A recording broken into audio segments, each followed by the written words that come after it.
Okay guys, here we are. Hi guys, this is gsno.com and we're here with the Google Pixel 10 Pro XL. It's a mouthful, it's a flagship, it's a rival for the S25 Ultra, Honor Magic 7 Pro, iPhone 17 Pro Max maybe, and also the Huawei Pura 80 Ultra. So let's get going.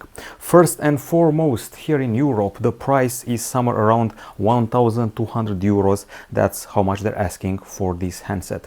The device has been available today, the reviews have come out today. We weren't allowed to give you the benchmarks up until today. So the handset has received, well, a bigger battery this time around, a heftier body, and the design has stayed pretty much the same as the predecessor. We have a brand new processor, Google Tensor G5, this time made by TSMC, not Samsung as the previous Tensors were. We're also getting several improvements like Magic Q as far as the smarts are concerned. We get also a Pixel Snap system with magnets and well, some extras which you're going to learn quite fast. Among them, there is a very interesting system here which coaches you to take better shots with your camera. You're also going to see that in a minute. So let's get going with the design. First and foremost, as I said before, there's a magnet system inside, similar to the MagSafe one, and it also requires a special set of cases. With that magnet system in case, you can snap onto the device either batteries or various attachments like, I don't know, maybe a magnetized tripod or something on the dashboard of your car, or even, as I said before, this special case which lets you charge the phone wirelessly through it. So that's pretty much it as far as the Pixel Snap is concerned. Okay, so now the colors we have here, well, this one is supposed to be dark gray. There's also a very beautiful green one. It's a new shade here, and the phone comes with an aluminum frame while the rivals opt for titanium or steel. We have Gorilla Glass Victus 2 at the back and Victus 2 at the front as well. It's quite a massive phone, perhaps the heaviest flagship of the year 2025. Truly, believe me. Keep in mind it's 232 grams, while the Galaxy S25 Ultra is 219 grams. So that's pretty amazing. It's even heavier than the iPhone 16 Pro Max, and it's quite beefy, it's quite thick. And when I say thick, I'm talking about something like 8.5 millimeters, while the S25 Ultra measures 8.2 millimeters. Now, of course, it's handy, and the secret here is this visor camera. You're going to be resting your index finger on it to increase the grip. That's one of the secrets. You're going to do this or this. Basically, it also helps that the frame is pretty flat with the whole grip. My problem is that I always end up pressing volume up instead of power when I want to press power. This button isn't very handy, the volume one. Aside from that, a very solid build, an IP68 certification, although I would have expected a bit higher since nowadays we're supposed to get higher. Even Huawei passed to IP69. Now, as far as the screen is concerned, obviously the best of the best. OLED LTPO 6.8 inch, 2K resolution, 120 Hz refresh rate, HDR10 plus, up to 3300 lux, and I would say some pretty narrow bezels, and the visual looks like this. Keep in mind that the cutout, the punch hole for the selfie camera, is rather big, and the bezels may also feel a bit big. As you can see, wide view angles, and as well as a large, pretty wide color palette and an excellent behavior in full sunlight. I actually took product pictures of this product in a huge full sunlight and could still see the interface. Now, we also have Gorilla Glass Victus 2, 2:1 contrast, 24-bit colors, but let's see how the brightness is done here. The calibration of the colors feels a bit muted, like the iPhone, not as vivid as the Samsung or Huawei one. As far as the brightness is concerned, we measured the huge 1903 lux units. As you can see, it's top 3 material, just 3 lux shy of the predecessor, basically about on par. Definitely hard to dethrone and definitely beating by a few hundred lux units S25 Ultra, Honor phones, Oppo phones, whatever you want, all the rivals, OnePlus included, Xiaomi included. So one of the brightest on the market. Now we go inside the phone. There's been some controversy. People have not been happy with the previous Google Tensor processors manufactured by Samsung. Basically, we used to receive some sort of recycled Exynos processor, which wasn't good enough for a Fold, for a Flip, for a Galaxy S. This time Google Tensor G5 is an octa-core 3nm setup made by TSMC. and it has an extra when it comes to AI. 30% upgrade in TPU from the predecessor and a brand new GPU. We no longer have an ARM Mali GPU. There's been a swap here. It's Imagination DXT48 clocked at 1.5 gigahertz. We get plenty of RAM, 16 gigs, and this is the basic storage version 256. We can go up to 512 or even 1 terabyte. Now let's get straight to the results. So we did benchmarks and let's check them out. In Antutu 10, not that impressive, 1.5 million points. Nowadays, phones are rushing to get to 3 million points. So you can see my dilemma. It's fighting flagships from last year, like Realme GT6 and Honor Magic V3. Meanwhile, the throttling isn't as bad as I would have expected it to be. We should have it here. CPU throttling test, we lost 38% performance. As I said before, not that bad. Snapdragon 8 Elite lost much more on Honor Magic 7 Pro. And of course, Pixel 9 lost 50%, so it's actually an upgrade. But when it comes to Geekbench 6, you see that we're closer to S24 rather than S25. We're only surpassing Honor Magic 6 Pro, and we're quite a bit below S25 Ultra, which has something like 4,000 points more. When it comes to the GPU, as you can see, yet again, we're close to mid-range phones, we're close to the S25 Edge, we're close to the Galaxy A56, we're close to the OnePlus Nord 5. That's the GPU behavior. One thing you'll never get on this phone is overheating. 37.3 degrees Celsius in benchmarks is a good omen for the future. The phone doesn't overheat even if you install, I don't know, Delta Force or Genshin Impact. The battery has received an upgrade. We have a 5200 mAh unit. It's an upgrade from the 5060 mAh unit of the Pixel 9 Pro XL. The charging is also a bit faster. From 37 watts we skip to 45 watts. That's via wire. Wirelessly 25 watts, and we now also have that support for a MagSafe rivaling technology. The Pixel Snap thingy is available here. As far as the video playback is concerned, we measured 22 hours and 5 minutes. It's actually top 100, but nowadays, as you can see, we have phones reaching almost 40 hours, so not very impressive. You can see we have at least 15 phones going past the 30-hour mark. OnePlus Nord 4, Honor 400 Pro, Xiaomi 15 Ultra, Honor Magic 6 Pro, Xperia 1 Mark 6, and so forth. So yeah, expected just slightly more. We don't have a charger in the box, just so you know. We did surpass the Xiaomi 14T Pro and Galaxy Z Flip 6. This is the continuous usage test. It's good, but not a record breaker, 14 hours and 21 minutes. So with this value here, we surpassed the likes of Xiaomi 13 Ultra, Galaxy S23 Ultra, Honor 400, but I would say we cannot surpass the current flagships. S25 Ultra is almost 2 hours above it, and also above it we find the Zenfone 10, Nothing Phone 2, and several other handsets. The charging on the long side, you're required 1 hour and 36 minutes. To be honest, I use a 30-watt charger, not the maximum 45-watt one. After 30 minutes, you're at 45%. We also have battery health features and battery saver features. As far as the acoustics are concerned, we have a speaker at the bottom, and we will also have the top side earpiece cut in this area here, and I think it's time to listen to some tunes. Now, Google, just like some other companies, is opting not to provide us with an equalizer. Samsung provides us with an equalizer, Motorola provides us with an equalizer, but not Google. Okay, so let's find our typical sound test.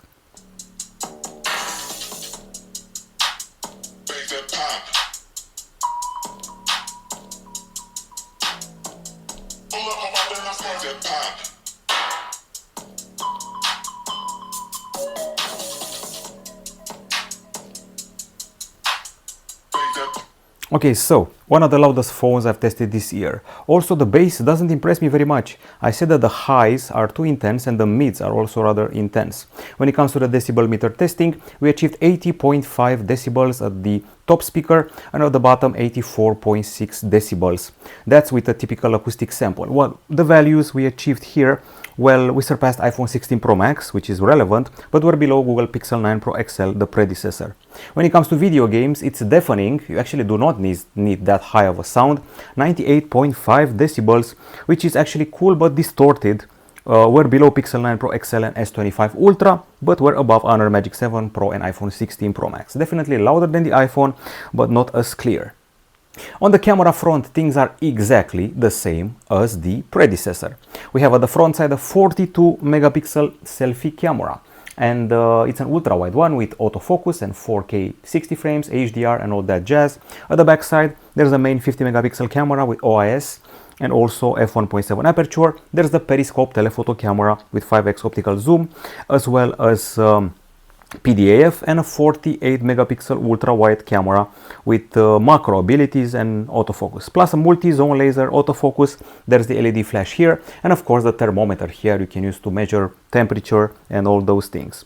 You can do 8K video capture thanks to upscaling via cloud. You can also do several other things including HDR 10-bit filming, but there's a novelty here you're going to see in a minute. Okay, so this is the camera interface. I'm usually annoyed by the camera interface on Google phones because the simple fact that they're doing things differently, and it's always hard for me to take it seriously when I have to film by pressing something white instead of pressing something red. They used to have a blue interface, but now that's gone. Anyways, let's see the options. So we have panorama, we have night sight, we have photo, and an excellent 10x zoom. You also have the ProRes 100x zoom, which basically rebuilds objects using AI. Then we have the portrait, which you already know. We have add me, so you can add yourself into a group photo you have taken afterwards. You have long exposure, and you have the action pan. Nothing out of the ordinary so far. Of course, I actually forgot to show you the extras. You have more light feature, which is basically an automated night mode, top shot. You take multiple shots and keep the best one, motion photos, timer, macro focus, and this is actually pretty annoying, ratio. There's a pro mode with resolution, raw and lens selection, and extras here for white balance, exposure, shadows, and ISO. We don't have color profiles like the iPhone does, or Xiaomi does, or Huawei does, or Honor does.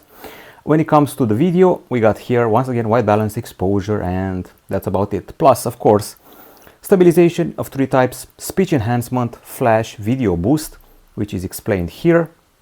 The recorded video gets enhanced in stabilization, color, and lighting. Needs to be uploaded to the cloud. A resolution, and of course frame rate and 10-bit and macro focus. Okay, so the cool new thing is the following. You're in a shot, you're pressing this icon, and this is Camera Coach. Camera Coach is basically a tutorial. Using Gemini, it suggests a series of shots, a reframing of the shots, and gives you a step-by-step tutorial. What to do to take a proper shot in a proper condition. Move the other statue out of the frame. Okay, I'm doing that. Rotate to portrait. Okay, I'm doing that. Zoom in on the cat statue. Okay, 2x. Place the cat statue slightly off center. Okay. Tap on the cat statue to focus. And we're done.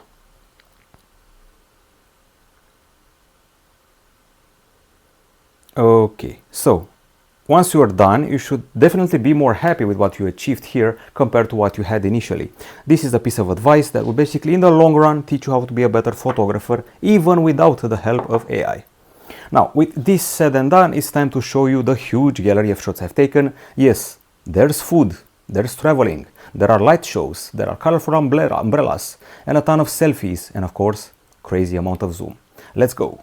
Okay, so let's talk about the samples I have taken with this handset. As you can see, there's a lot of them, and to be honest, the colors are quite fine.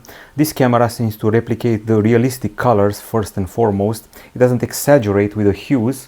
Perhaps the sky may look unrealistic to you, but this was actually the color I perceived. This is a regular shot, and this is the same frame with the ultra wide. You're capturing a lot of details, not much deformation going on here, and the color doesn't change that much, as you can see for yourselves. Now, the sky once again may feel like it's rendered, it's actually not. And here we test out the zoom. So this is the actual distance of the 1x, this is the ultra wide, and here we start gently with something like a 3x, then we go to 5x, and then we go to something like 10x, and things are still pretty clear even at this value. Okay, so let's turn down the volume a little bit as to avoid any sort of problems. Now, not much color here. There is a work in progress in my city, but here you can definitely see the very wide angle of the selfie camera, and once again the sky is totally mind-blowing. Definitely captures your eye. Okay, so I want to talk about the colors. I'm very happy with the color calibration here, and even though you cannot get as close and as detailed as the Huawei Puras, you do get pretty close to leaves and flowers and things like that. Once again, regular shot. and ultra wide shot with zero differences when it comes to colors. Some deformation on the sides for people and objects, but not as big as I've seen on other handsets. Okay, zoom test. This is the actual shot of a church watch, or clock rather. This is something like 30x zoom or even 50x, but once again, if you go up to 100x, you'll get it rebuilt from well, online, from the inspiration of the online objects. This is a portrait I actually took. I made the background blurred here and highlighted this main ice cream, statue of an ice cream, and we have an excellent texture here of a cat, very annoyed cat, excellent fur texture, nothing to complain about overall. Even more selfies with another expression here, a very detailed face and very realistic, plenty of details. But the sky has me wondering, is it processed, is it not, was it really that good looking that day? However, look at the shadows here, the way they're falling on this side and the way this side is lit. The camera captures everything in a realistic manner. This very blue hydrant was actually as I perceived it, nothing to complain about here. And this is actually once again a case of zooming in. I'm far from the restaurant and I actually zoomed inside with something like 20x and things were still quite fine. Even more colors. I have nothing to complain about. I would say that the zoom is superior to the iPhone 16 Pro Max, maybe a bit inferior to the one of the S25 Ultra, but just slightly. And the macros, while good, they don't let you get as close and personal as you would on a Huawei Pura 80 Pro or Pura 80 Ultra. Now the food photos look excellent. I would even dare to say better than the Galaxy S25 Edge, which I've tested recently, and even better than the Galaxy S25 Ultra, which is no small feat. I feel that the colors of the Pure are more vivid when it comes to food strictly. Some acai bowl here, if you're a fan of that. Lovely texture, by the way it's perceived. And even more selfies and the shots taken today. Okay, so all in all, everything excellent, nothing to complain about, very realistic colors. It feels like something a OnePlus 13 would do. That's the conclusion. However, at night, well, actually I wasn't that impressed. To be honest, I took a lot of shots at the maximum resolution, 50 megapixels. So there's that. I also used the night mode, so let's see some of the shots I have taken. Some more food shots here, and this is how I found out that the zoom isn't very satisfying. Actual shot of the food.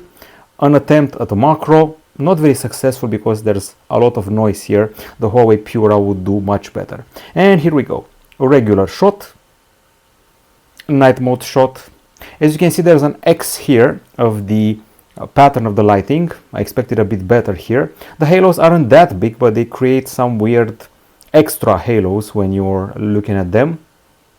Several more shots here. Of course, the ultra wide brings a bit overblown lights like little suns. This happens on quite a few phones nowadays. And here's a regular shot, and here's a night mode shot. It brings out things into the light, but it doesn't exaggerate. I actually picked this capture here because it was very dark, and here the night mode actually works wonders. But once again, it may feel a bit exaggerated, turning night into day, excuse me.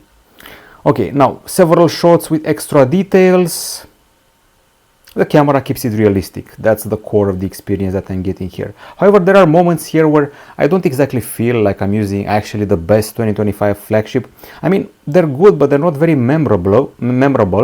The camera tends to only deliver realism and doesn't overblow anything, doesn't exaggerate with anything. Some people may want the exaggeration of a Samsung, of a Huawei. It's very iPhone-like and OnePlus-like, and even OnePlus gives it an extra boost with the Hasselblad. This one doesn't. It's what you see is what you get. And perhaps we want more than what you see is what you get.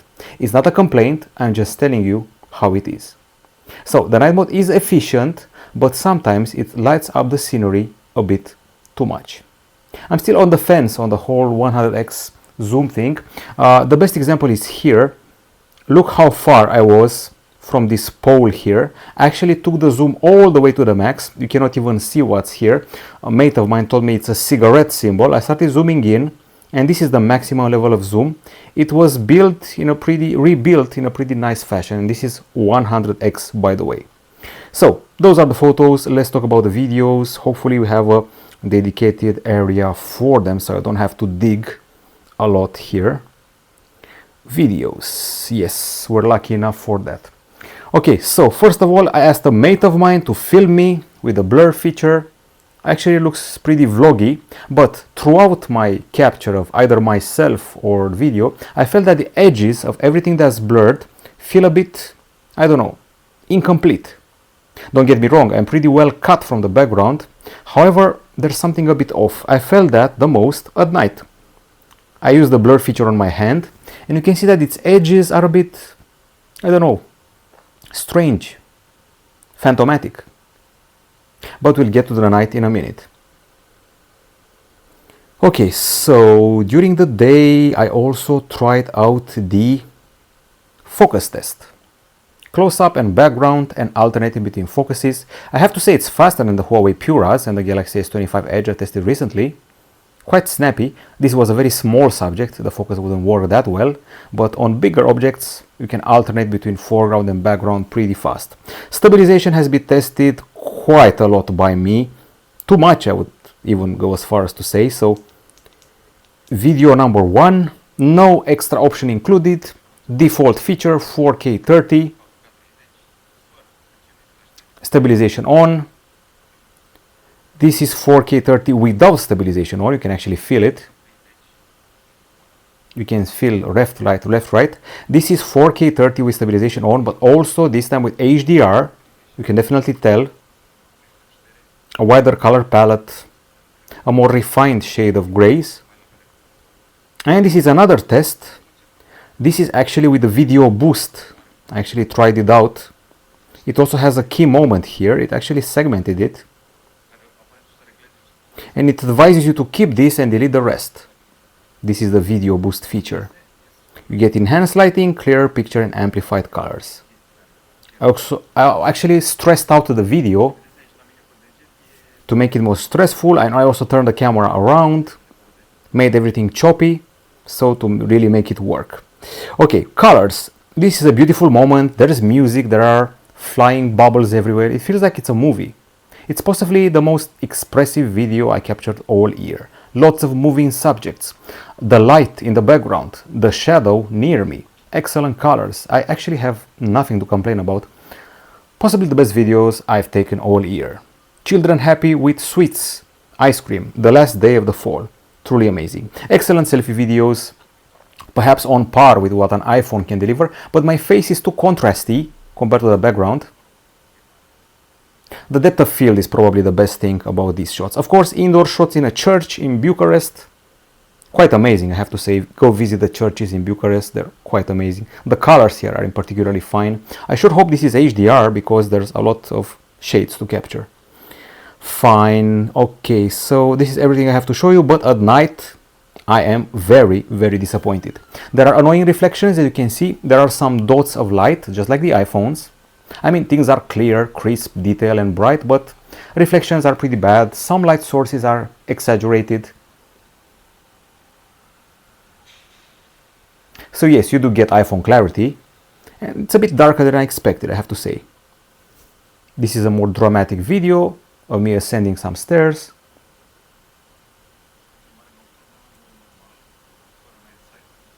This is a video 1. There's also followed by the video 2 with night sight on. So this is the scenario we're working with this area here. Lots of brightness and reflection. Now, we actually have a second video of the very same area. It's this one. This is night sight actually.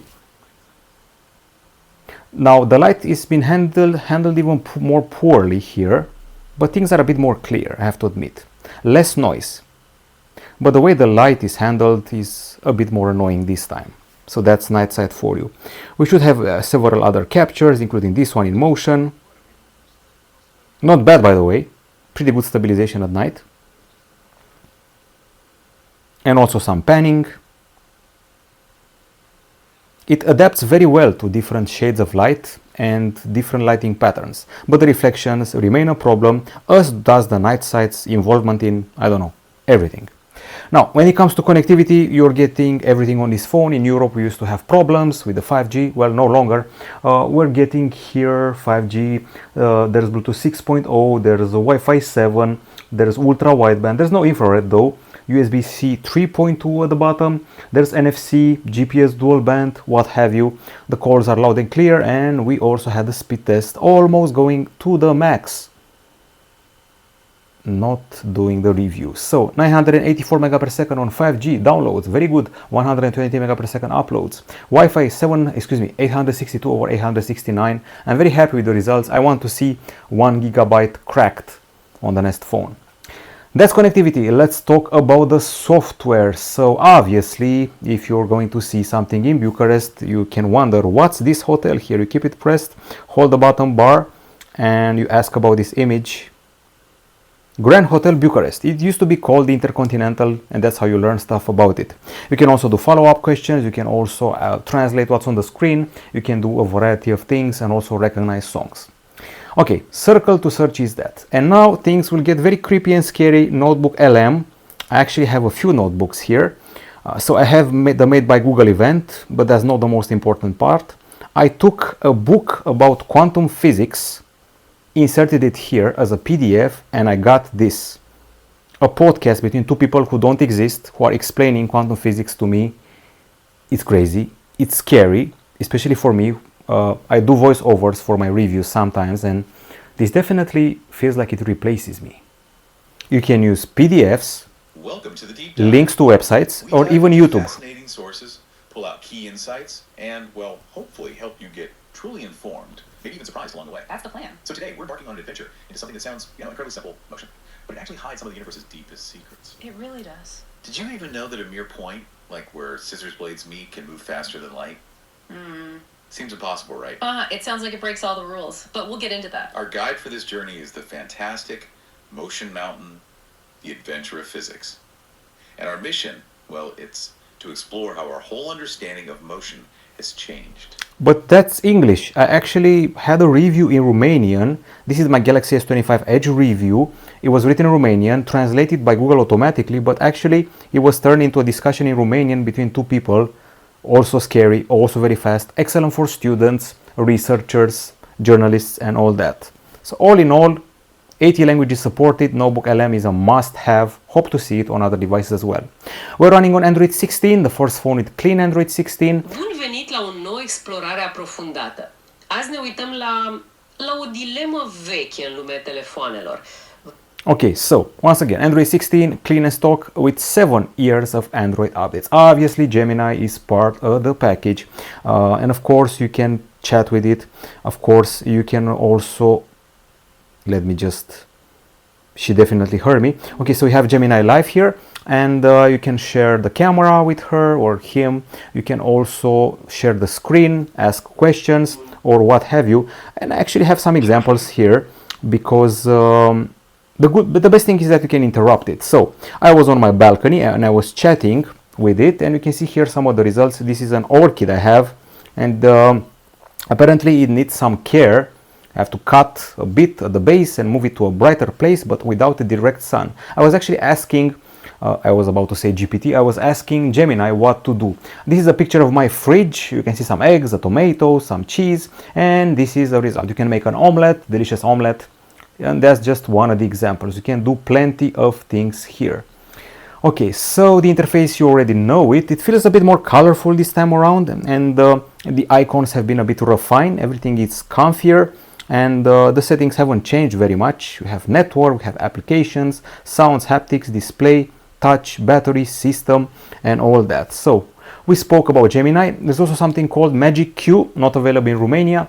Basically, if I were chatting with someone in Google Messages or on the phone and that person mentioned the meeting, instantly it would pop up a link to that meeting or details or the hour and time. If I was chatting on a phone with someone about a trip, you would instantly see details about the flight, the time, the price, the arrival taken from your Gmail. So all the Google applications will have information extracted from them and put handy in your chats and talks. If I was talking to a friend recently and I actually mentioned a trip in the center of the town and maybe mention some food, instantly these photos will appear as a link in our conversation and I could send the photo straight to him. That's contextual and that's Magic Q. You saw the camera coach. The fingerprint scanner in the screen is pretty snappy, as you can see for yourself here. It works just fine. The editing in Google Photos, I wouldn't say it has changed very much. So if we go here, you press edit, you get those little extra things here like predefined stuff. There's color boost, dynamic and enhance. You get those actions, magic eraser, unblur, best take, markup, filters, lightning, colors and more. You can also search what you want to do, but there's something I didn't find here, which is weird. I saw people online actually inputting items or using their voice to modify photos. Well, I actually couldn't, but I can show you is that I made Gemini generate photos for me with ease. I told it to generate an image of a bull riding a falcon or a cat with a smartphone. I heard that VO is supposed to be integrated here and you can generate videos. It didn't want to do that, so not available for now. I also heard there's something called a Daily Hub widget. I couldn't find it. The Daily Hub widget is supposed to be a rival for the Now bar from Samsung. There's no trace of it.